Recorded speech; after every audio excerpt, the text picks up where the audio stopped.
நம்முடைய பிதாவாகிய தேவனாலும் கர்த்தராகிய இயேசு கிறிஸ்துவினாலும் உங்களுக்கு கிருபையும் சமாதானம் உண்டாவதாக. இன்றைக்கு நம்ம என்ன தியானிக்க போறோம்னா, பரிசுத்தத்தை குறித்து வேத வசனத்தின் அடிப்படையில் இன்றைக்கு நான் உங்களோட தியானிக்க போறேன். இந்த பரிசுத்தத்தை குறித்து பரிசுத்தமான வேதாகமம் அநேக வசனங்கள் இருக்குது. அவற்றை நான் சிலவற்றை மட்டும் நான் உங்களுக்கு சொல்லணும்னு ஆசைப்படுறேன். அப்போஸ்தலனாகிய பவுல் 1 தெசலோனிக்கர் 4வது அதிகாரத்தில் சொல்லியிருக்கிறாரு, தேவனுடைய சித்தம், தேவனுடைய ஆசை என்ன தெரியுமா? நீங்களும் நானும் பரிசுத்தத்தை எப்பொழுதும் காத்துக்கொள்ள வேண்டும். அதுதான் தேவனுடைய சித்தம். 1 தெசலோனிக்கர் 4வது அதிகாரத்தில் சொல்லப்பட்டிருக்கிறது, நீங்களும் நானும் பரிசுத்தம் உள்ளவர்களாக வேண்டும் என்பதே தேவனுடைய சித்தமாக இருக்கிறது. ஆகையால் வேசி மார்க்கத்துக்கு விலகியிருந்து தேவனை அறியாத அஞ்ஞானிகளைப் போல மோக எச்சிக்குள் பண்ணாமல் அவனவன் தன் தன் சரீரத்தை பரிசுத்தமாயும் கனமுள்ளதாயும் காத்துக்கொள்ள கடவன். தேவன் நம்மை அசுத்தத்திற்கல்ல பரிசுத்தத்துக்கே அழைத்திருக்கிறார். அசட்டை பண்ணுகிறார் யாரோ, பரிசுத்தத்தை யாரெல்லாம் அசட்டை பண்ணுகிறார்களோ அவர்கள் மனுஷரை அசட்டை பண்ணுகல, பரிசுத்தாவியை நமக்கு தந்தருன தேவனே அசட்டை பண்றாங்க. உங்க எல்லாருக்கும் தெரியும், நோவா வாழ்ந்த காலத்துல அவன் வாழ்ந்த காலம் ஃபுல்லாவும் உத்தமனும் நீதிமானமாக இருந்தான், தேவனோட சஞ்சரித்து கொண்டு இருந்தான். அதனால பரிசுத்தத்தை காத்து கொண்டாப்ல. யோபு எடுத்துக்கிட்டீங்கன்னா உத்தமனும் சன்மார்க்கனும் தேவனுக்கு பயந்து பொல்லாப்புக்கு விளைகிறவனுமாக இருந்தான். அதனால பரிசுத்தத்தை காத்து கொண்டாப்ல. சகரியா எலிசபெத்தை எடுத்துக்கிட்டீங்கன்னா அவங்க வாழ்ந்த காலத்துல தேவனுடைய சகல கற்பனைகளுக்கு நியமங்களுக்கு குற்றமற்றவர்களாக எப்பொழுதும் கீழ்ப்படிந்து தேவனுக்கு முன்பாக எப்பொழுதும் நீதிமான்களாக வாழ்ந்தார்கள். இன்னைக்கு நம்ம பரிசுத்தத்தை காத்துக் கொள்கிறோமா? தேவனுடைய கட்டளை என்ன தெரியுமா? எபிரேயர் 12வது அதிகாரத்தில் சொல்லப்பட்டிருக்கிறது, பரிசுத்தம் இல்லாமல் ஒருவனும் கர்த்தரை தரிசிப்பதில்லையே. ஏன்னா நம்ம ஆராதிக்கிற தேவன் பரிசுத்தம் உள்ள தேவன்.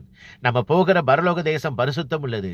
பரிசுத்தம் இல்லாமல் ஒருவனும் பரலோக ராஜ்யத்தில் பிரவேசிக்க முடியாது. 2 தெசலோனிக்கர் 5வது அதிகாரத்தில் சொல்லப்பட்டிருக்கிறது, உங்களை அழைத்தவர் உண்மையிலவர், அவர் அப்படியே செய்வார். நீங்களும் நானும் எந்த ஜாதி தெரியுங்களா? பரிசுத்த ஜாதி. பேதுரு அழகா சொல்லியிருக்கிறாரு. 2 பேதுரு 1வது அதிகாரத்தில் அழகா சொல்லியிருக்கிறாரு, மனுஷரால் தள்ளப்பட்டதாயினும் தேவனால் தெரிந்து கொள்ளப்பட்டதுமான வெளியேறப்பட்ட ஜீவனுள்ள கல்லாகிய நீங்களும் நானும் தேவனிடத்தில் சேர்ந்தவர்களாகிய நீங்களும் நானும் ஜீவனுள்ள கல்லாகிய ஆவிக்கேற்ற மாளிகையாகவும் இயேசு கிறிஸ்து மூலமாய் தேவனுக்கு பிரியமான ஆவிக்கேற்ற பலிகளை செலுத்தும்படியாக பரிசுத்த ஆசாரிய கூட்டமாகியும் கட்டப்பட்டு வருகிறீர்கள்.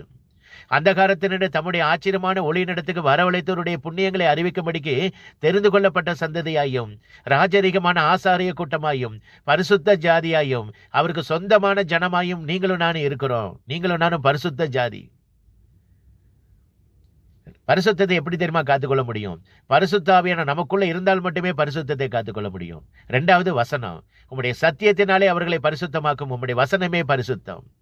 மத்தேயு 5வது அதிகாரத்தில் சொல்லப்பட்டிருக்கிறது. நீங்க சொல்லலாம், நான் விபச்சாரம் பண்ணல, வேசித்தனம் பண்ணலன்னு சொல்லலாம்.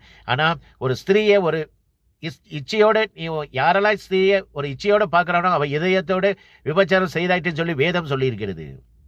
அதனால இயேசு கிறிஸ்து வரும் பொழுது நீங்களும் நானும் ஆவி, சரீரம், ஆத்துமா எல்லாவற்றையும் பரிசுத்தத்தை எப்பொழுதும் காத்து கொண்டால் மட்டுமே நம்ம பரலோக ராஜ்யத்தில் போக முடியும்.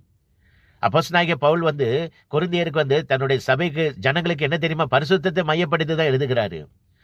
இயேசு கிறிஸ்துனால் நீங்கள் பரிசுத்தமாக்கப்பட்டவர்களாயும் பரிசுத்த வாங்கலாகும்படி அழைக்கப்பட்டவர்களாய் தேவனுடைய சபைக்கு எங்களுக்கும் தங்களுக்கும் ஆண்டவராய் கர்த்தரை தொழுது கொள்கிற அனைவருக்கும் நான் எழுதுகிறது யாவது. இன்னைக்கு நம்ம பரிசுத்தத்தை காத்துக்கொள்கிறோமா? தேவன் சொல்லியிருக்கிறாரு, நான் பரிசுத்தர் ஆகையால் நீங்களும் பரிசுத்தராய் இருங்கள். உங்களையும் என்னையும் அவர் சொந்தமாக தெரிந்து கொண்டு இருக்கிறார். உன் தேவனாகிய கர்த்தருக்கு நீங்களும் நானும் பரிசுத்த ஜனம்.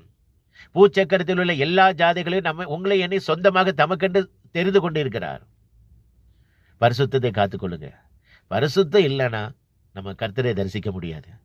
யாரு தேவனுடைய பரிசுத்தாவியினவர்களால் நடத்தப்படுகிறார்களோ அவர்கள் தான் தேவனுடைய புத்திரன் என்னப்படுவார்கள் என்று சொல்லி வேதம் சொல்லியிருக்கிறது. அதனால தான் கர்த்தர் எச்சரிக்கை கொடுத்திருக்கிறாரு.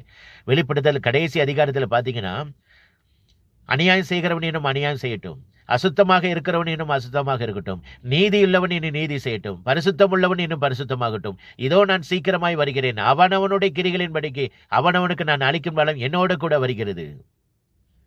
நம்ம ஆராதிக்கிற தேவன் பரிசுத்தம் உள்ள தேவன். நம்ம போகிற பரலோக ராஜ்யம் பரிசுத்தம் உள்ளது. பரிசுத்தம் இல்லைன்னா ஒருவனும் கர்த்தரை தரிசிக்க முடியாது. பரிசுத்தம் இல்லைன்னா பரலோக ராஜ்யத்தில் என்ட்ரி ஆக முடியாது. ஜாக்கிரதையாக உங்கள் சரீரத்தையும் ஆத்மாவையும் பரிசுத்தத்தை காத்துக்கொள்ளுங்க. கர்த்தர் உங்களை ஆசீர்வதிப்பாராக. இந்த உலகத்தில் உண்மையான ஒரே ஒரு தெய்வம் இயேசு கிறிஸ்து ஒருவர் மட்டுமே. இயேசு கிறிஸ்து சீக்கிரத்தில் வரப்போகிறார். உங்கள் பாவத்தை விட்டு மனம் திரும்புங்கள். பரலோக ராஜ்யம் சமீபத்தில் இருக்கிறது. கர்த்தருக்கே மகிமை உண்டாவதாக. ஆமேன். அல்லேலூயா.